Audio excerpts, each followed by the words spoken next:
Hi, this is Keron Bhattacharya. I'm reading from my novel Brahmin'S Reader. Chapter 10, Part 2. The characters and events in this novel are fictional. In the mid-morning after breakfast, I expressed my desire to stroll to Majorgram, the village next to the town of Majorpur. The road in front of our palace leads to the village and then to the highway connecting the town.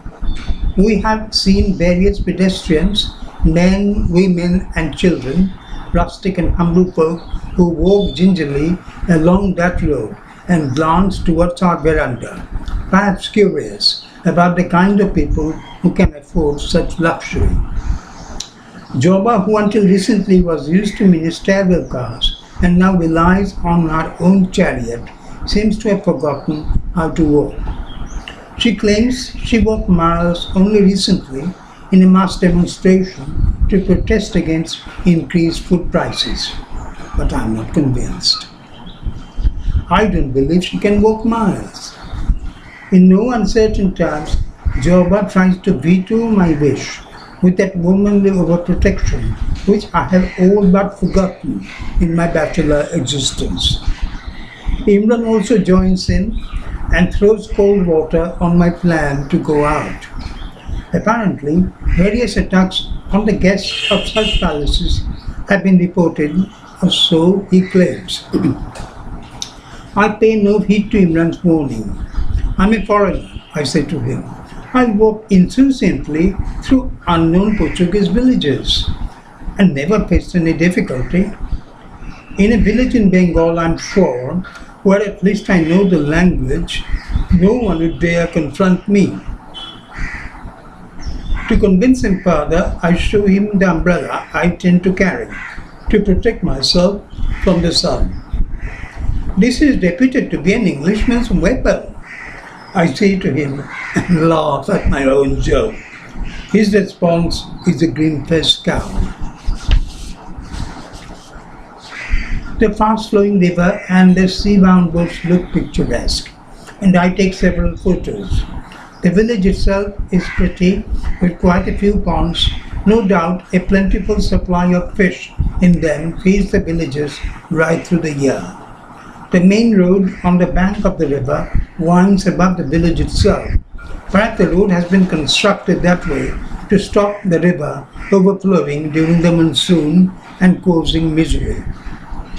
Farther up, the road forks, and I ask an elderly gentleman sitting nearby the direction to the highway. His enthusiasm to assist fills me with joy. Not only does he direct me towards that destination, but also describes at length his allegiance to John and how the leader's sad demise may now bring God's wrath upon the nation. This brief conversation makes me realize the obvious fact that Joba's presence in the palace hasn't gone unnoticed.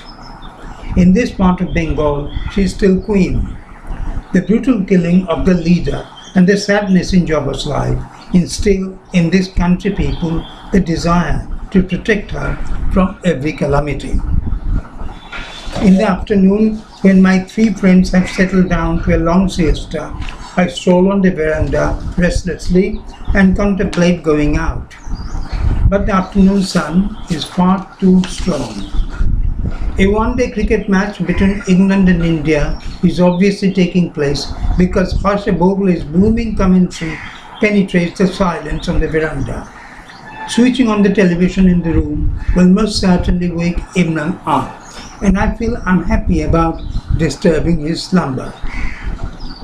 Downstairs in the lounge, all the servants, including Abdul, are glued to the box. India is winning, and Tendulkar, in his awesome and destructive mood, is making every ball kiss the boundary rope. Silently, I go downstairs, offer smile at the servants, and ask Abdul the cricket score.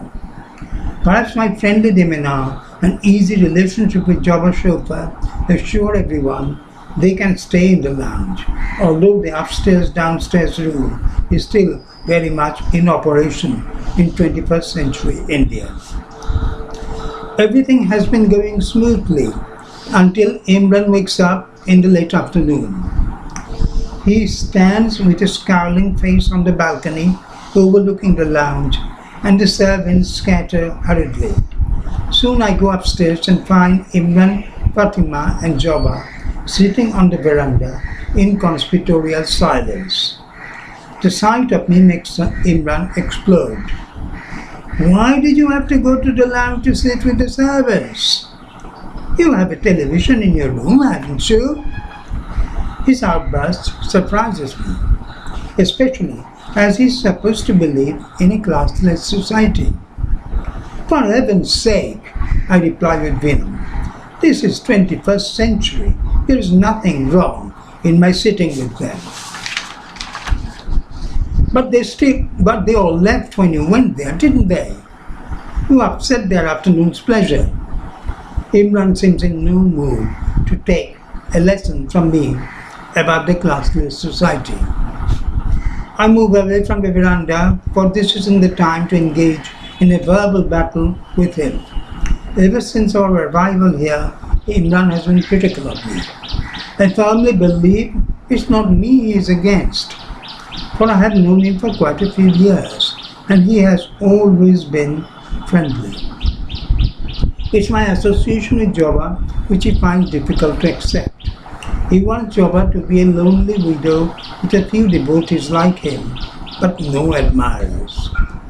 Even though John was assassinated well over 3 years ago, not just Imran and Fatima, but many of Joba's friends and those who worship John from a distance want her to continue wearing a widow's weeds for the rest of her life. Thank you.